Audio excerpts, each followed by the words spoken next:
안녕하세요. 글로벌토스 원선호입니다. 오늘 소개해드릴 차량은요, 바로 쉐보레 트레일블레이저 액티브 모델입니다. 이 액티브 모델 같은 경우는 일반 모델, RS 모델과는 조금 다르게 조금 더 오프로드의 분위기가 나는 그런 외관을 가지고 있는 게 특징인데요.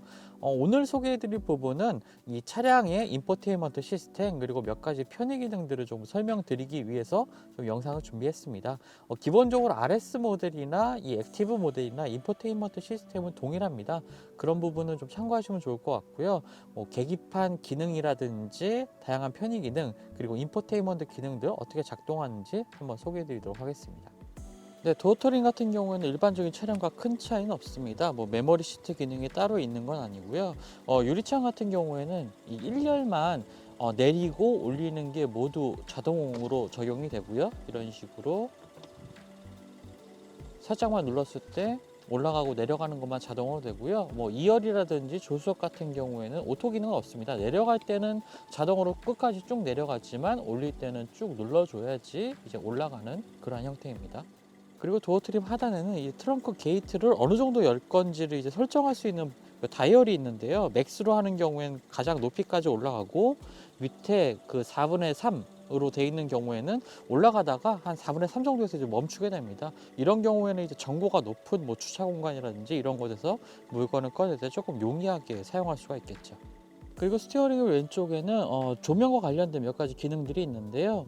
이게 오토, 그다음에 주간 주행등, 그다음에 안개등 이런 설정도 할 수 있고요. 또 계기판의 밝기도 이쪽에서 이렇게 조절을 할 수가 있습니다. 전방 헤드램프의 각도도 이렇게 조절할 수 있는 버튼들이 있고요. 그리고 오른쪽에 보면 이 헤드업 디스플레이의 위치라든지 밝기 그리고 표시되는 정보들을 확인할 수 있는 버튼들도 이렇게 위치를 해 있습니다.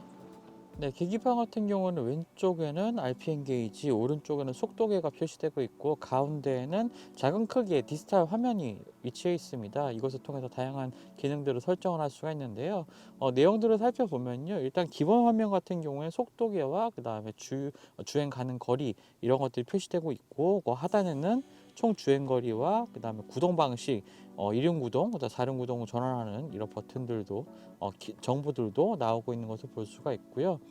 스티어링 휠 오른쪽에 있는 버튼을 통해서 다양한 메뉴들을 볼 수가 있습니다.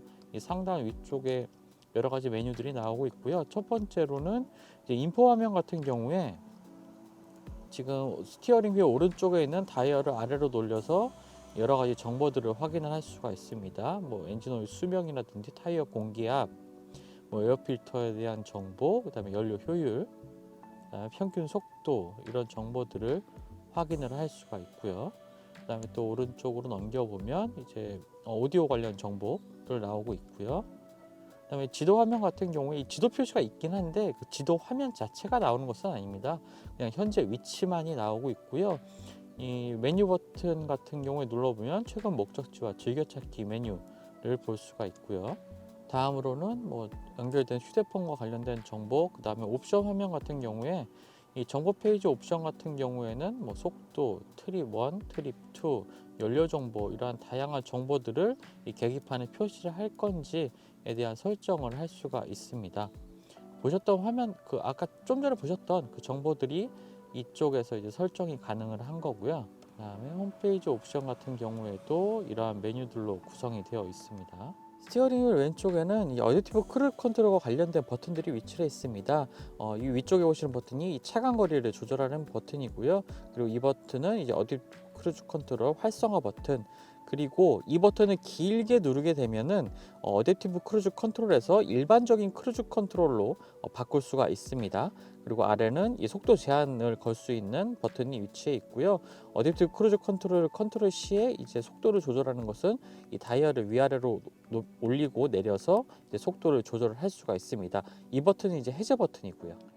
네, 그럼 인포테인먼트 시스템도 한번 살펴보겠습니다. 국내 출시되고 있는 다른 현대 기아차의 유보라든지 현대차의 블루링크 이것보다는 조금 더 간소화된 기능의 이 인포테인먼트 시스템을 보여주고 있는데요. 그래도 사용하기 불편한 부분은 없는 것 같습니다.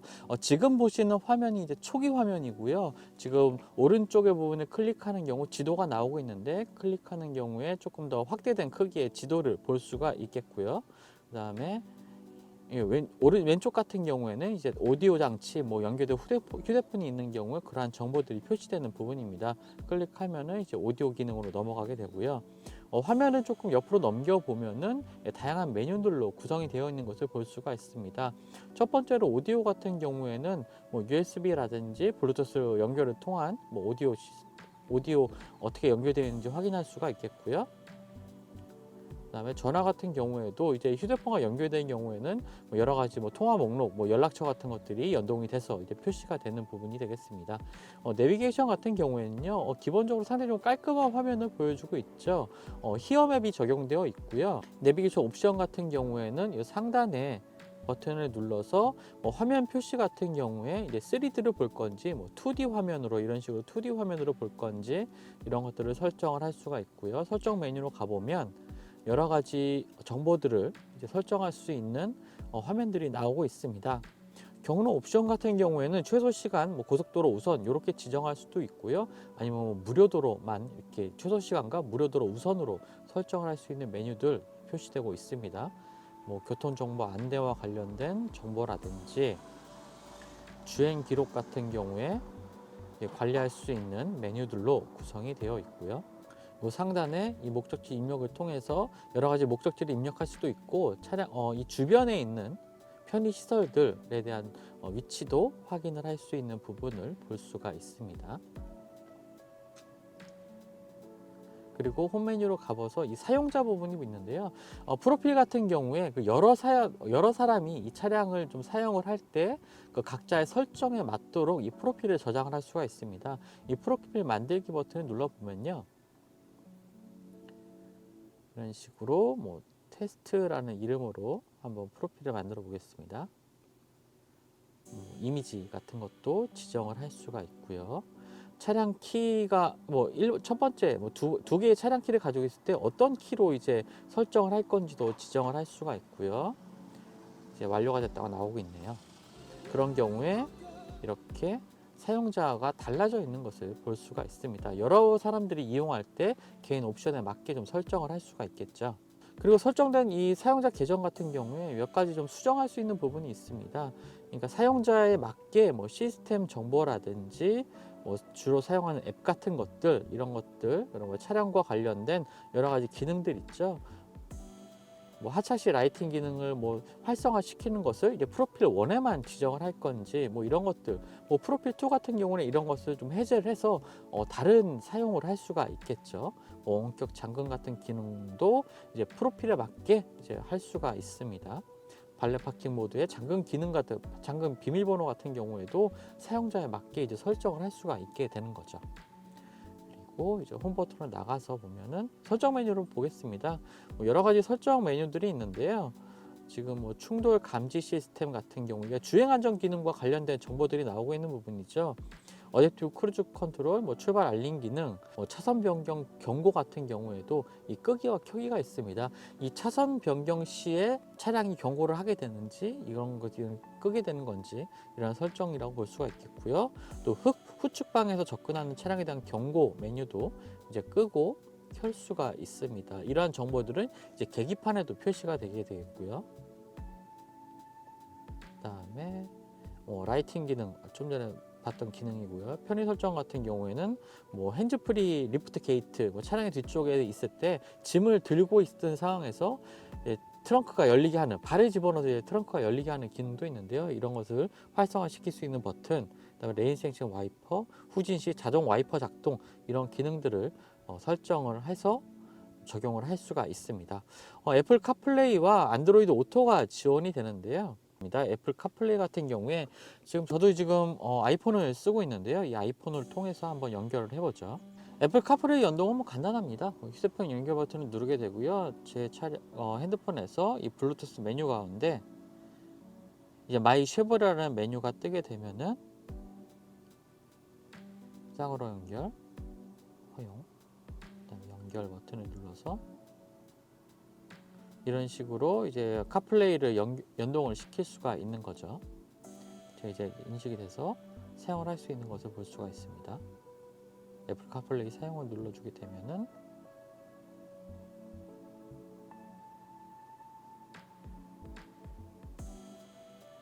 제 연락처 정보라든지 뭐 음악을 재생하는 것도 이제 연동이 돼서 사용할 수가 있게 되는 거죠. 이것이 과거에는 이제 USB 케이블을 통해서 이제 사용할 수밖에 없었는데 이제는 이제 무선 연결을 지원하게 됐습니다. 뭐 애플 카플레이의 정책이 바뀌면서 그렇게 된 거고요.